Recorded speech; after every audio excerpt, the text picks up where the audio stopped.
The clock was ticking down, just 30 seconds left in the final round of the biggest competition of the year, the Tech Innovators Challenge. Inside the sleek conference room, 10,000 eyes were fixed on the screen, waiting for the results. Among the competitors was Michael Hart, a self-taught programmer who had no fancy degrees, no corporate sponsorship, and no elaborate marketing campaign. But what he did have was a vision and the belief that smart work could win this battle. As the seconds ticked away, Michael looked around at the others in the room. Their workstations were lined with expensive equipment, each competitor boasting state-of-the-art technology. But Michael's desk was a modest setup: a laptop with stickers, a notebook filled with ideas, and a coffee mug that had been refilled at least a dozen times. He wasn't trying to outdo anyone with flashy designs or complicated algorithms. He was trying to do something far more impactful. Create a solution that could make a real difference, but this wasn't always the plan. Michael's journey to this stage began far from the world of high-tech gadgets and coding marathons. It started with a conversation in a small, unassuming office, and one idea that would change everything. 6 weeks earlier, Michael had been working his regular 9-to-5 job as a junior tech analyst at a mid-sized software company. It was a quiet job, filled with routine, and yet he was constantly restless. He wanted to do more. One day at the office cafeteria, he overheard a conversation between two colleagues, Jennifer and Mark. They were talking about Jennifer's brother, who was blind. "He can barely navigate his phone," Jennifer said, frustration evident in her voice. "Every app he tries to use is either too complicated or not accessible enough. It's so hard for him to stay connected with the world." Michael couldn't stop thinking about it. After all, technology was supposed to make life easier, right? But here was a whole group of people like Jennifer's brother, who couldn't even use their phones to make a simple call or send a text without overwhelming frustration. That night, Michael stayed up late researching accessibility issues. He dove deep into forums, reading about the challenges visually impaired users faced with mainstream technology. He found that most accessibility solutions were either outdated or simply inadequate. It wasn't that they didn't work, but they were far from seamless, and many users gave up on them. Michael's mind began to race. Maybe there was a better way to help people like Jennifer's brother. Maybe he could create something that worked without being intrusive or overly complicated. By the time dawn broke, Michael had already sketched out a rough idea.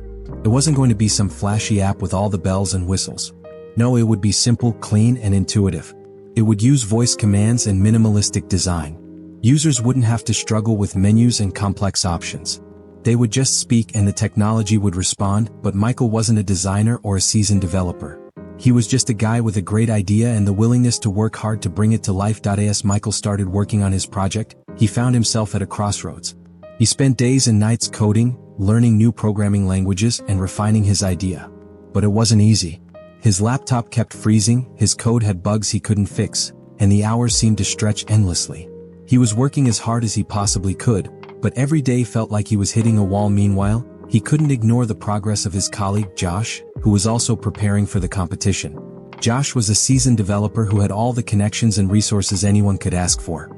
He had a team of developers helping him, a budget for high-end equipment, and access to powerful algorithms. And yet, Michael couldn't help but notice that Josh was taking a very different approach. Josh's product was sleek, complex, and sophisticated.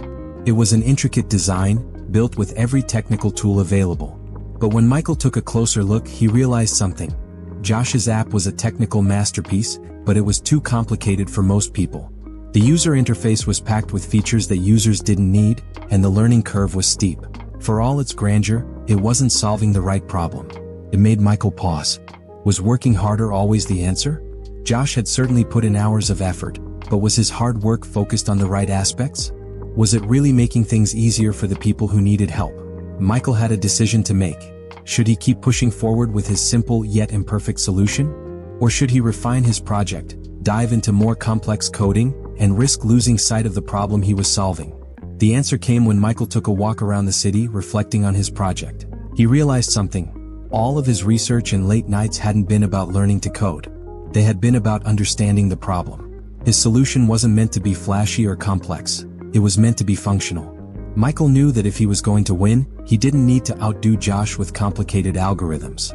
He needed to find a way to build something that was intuitive, simple, and actually useful to people who were struggling.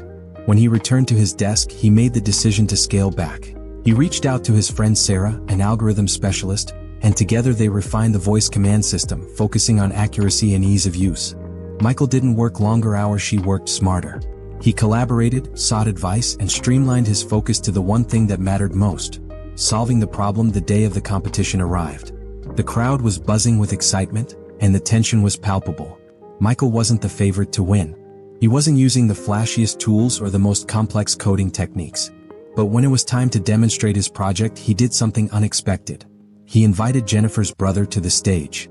The moment the device activated and Jennifer's brother began navigating the app, the crowd fell silent. He checked his messages, browsed news stories, and sent a text, all without needing assistance. It wasn't just a product, it was a solution that worked, that connected people with their world in a way that was both seamless and simple. As the judges announced the winner, the cheers were deafening. Michael had done it. Not by working harder, but by working smarter, by focusing on what really mattered. The problem wasn't solved by technical complexity, it was solved by understanding and empathy. Michael's story is a perfect example of the power of working smarter, not harder. Hard work is crucial, it builds discipline, teaches resilience, and helps you push through challenges. But it's not always enough. When you work hard without direction, you might end up spinning your wheels without making significant progress. Smart work is about focusing your efforts where they matter most. It's about strategy, understanding the problem, and using your resources wisely. When you're faced with a challenge, don't just throw hours of work at it. It's about finding the right balance, using your time and energy to maximize results, not just output. Michael didn't need to outcode his competitors. Smart work allowed him to find that balance. So, next time you face a challenge, ask yourself, am I working harder or am I working smarter? Because in the end, it's not about how much you do, it's about what you do and how well you do it.